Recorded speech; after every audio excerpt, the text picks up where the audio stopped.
Good morning, grade 7 students.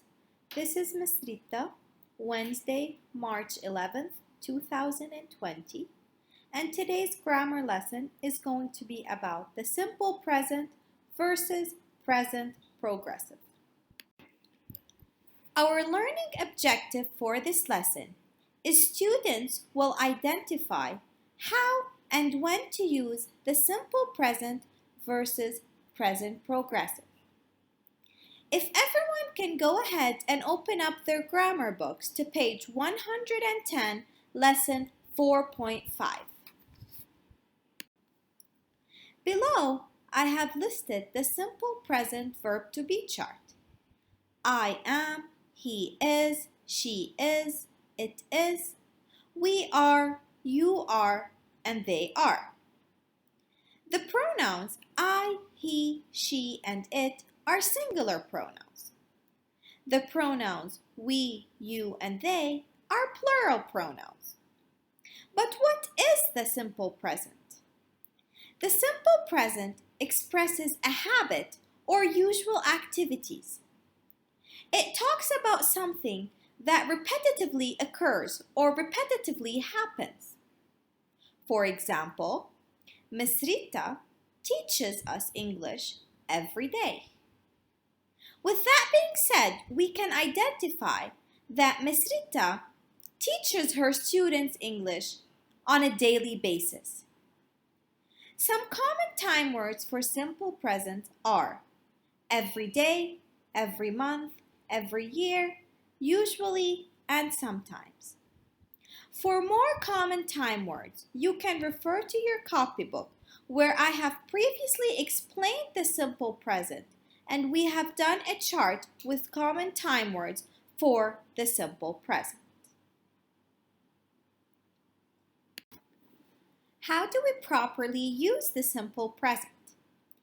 Anytime we are using the simple present, we add an S or ES to the verb if it is referring to a singular subject, except if we are using the pronoun I. As I have previously taught you, I is an exception to the rule. Therefore, we do not add an S or ES to the verb if we are referring to the pronoun I. Below, I have listed an example for you. Miss Rita watches TV every day. Since every day is a common time word used in the present simple, I have to add an ES to the verb because Miss Rita is a singular subject. However, how do you guys know when to add an ES or when to add an S to the verb?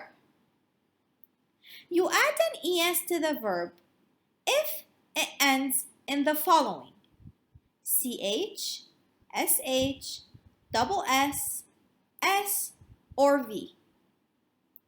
Whenever we have a plural subject, keep the verb as it is and do not make any changes.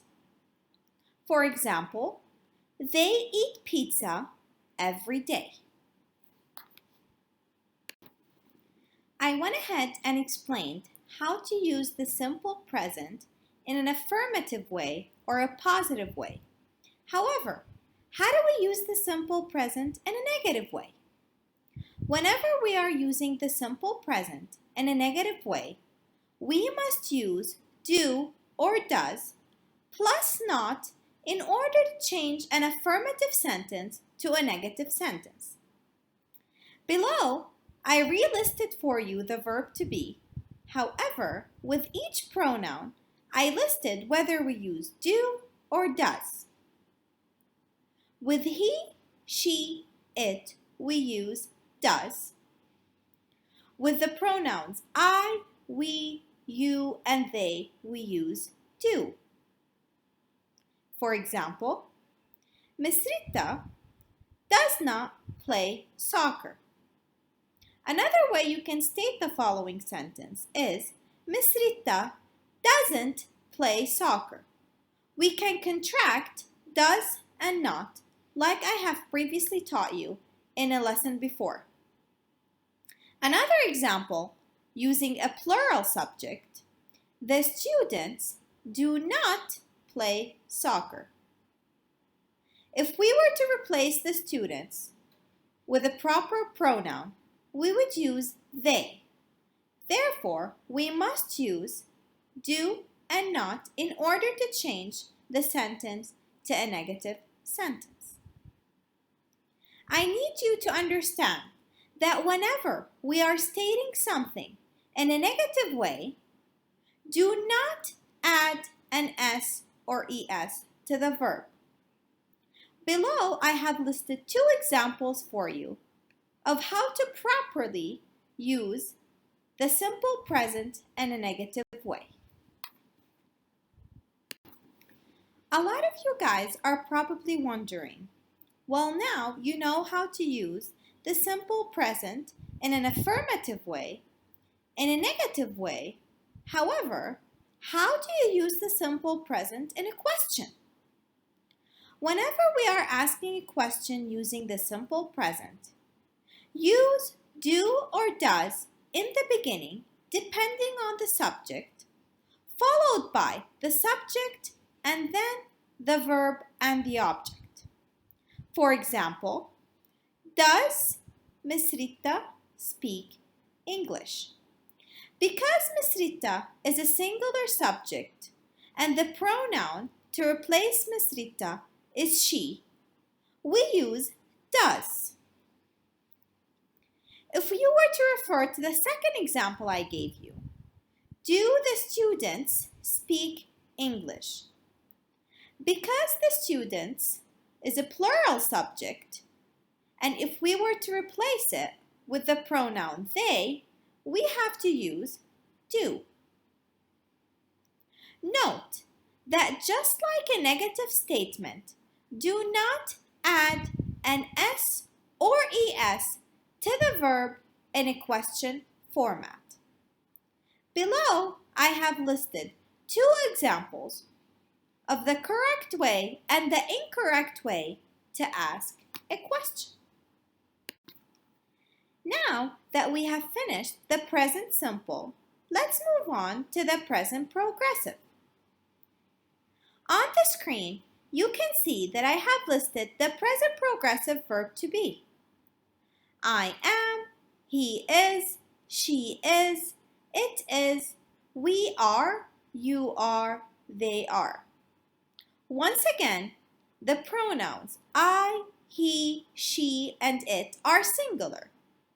The pronouns we, you, and they are plural. Well, what is the present progressive? The present progressive expresses actions that are happening right now, while the speaker is speaking. What is Miss Rita doing right now? Miss Rita is explaining a grammar lesson. What are the students doing right now? The students are paying attention to Miss Rita.